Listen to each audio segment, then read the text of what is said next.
Hello, today I'm going to show you how to install a steering wheel cover, microfiber, onto your Mercedes-Benz steering wheel GLA version. The steering wheel is 37, up to 38 centimeter in the range. And before we install it, we will clean the existing steering wheel first, and then we can use this steering wheel cover onto it.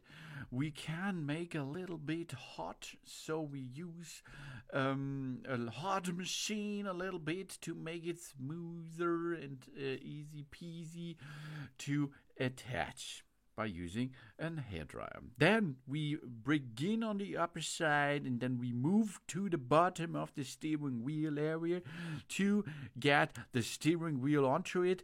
So we use a little bit pressure for that, and then we are shaking it a little bit and we get it into position. Job's done, as you can see. Of course, we are able to remove the steering wheel cover later again with the opposite direction stuff. That means we are removing it by pulling it off the steering wheel itself. Thanks for watching, and please subscribe me and give me a positive feedback, and I hope to see you again on my channel. Dun dun.